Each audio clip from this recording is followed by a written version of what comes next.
Hi everybody, Mike here, and I'm coming to you from our warehouse. The perfect spot to do an unboxing of the new Peplink Antenna MAX. So a couple of things with the Antenna MAX. First of all, the Antenna MAX current version of this will fit the BR1 Mini series, the Transit Pro Duo device, not the Transit series, but the Transit Pro Duo, and then the BR1 Pro 5G and the BR1 Pro Cat 20. Please note with these two devices, specifically the BR1 Pro 5G and the Cat 20, you do need a specific PoE splitter to power the device. Right now, Peplink is working on their own, but we'll try to get you a couple of resources and some good ones in the meantime. So let's get into it. Let's start unboxing this thing because I'm pretty excited about it. So the first thing, as you can tell, we get screws to mount the device into the Antenna MAX, screws to close it up and to make it IP67 rated.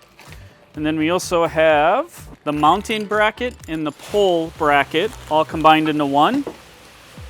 And then here is the Antenna MAX.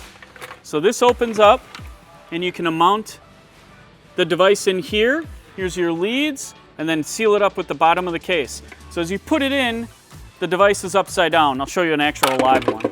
And then the last thing that's in here is the adhesive mount in case you want to mount this to a flat surface. Okay, so that's kind of the unboxing. There's a couple more pieces in here. So the first thing is the little adapters for the cables. It comes with 3 of these, and you can either mount these on the side or on the bottom. So now let's take a look at a completed product. Here we go. I already configured one with a BR1 Mini 5G.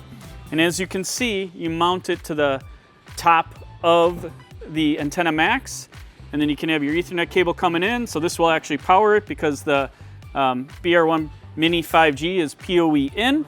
And then I can close it up, screw it down, and attach the bracket as I see fit. If you need to make your own antenna enclosure, the Antenna MAX is the perfect one. With that, I'm gonna let you guys go. If you have any questions, please reach out to me. Thanks a lot. Hope you're having a great day.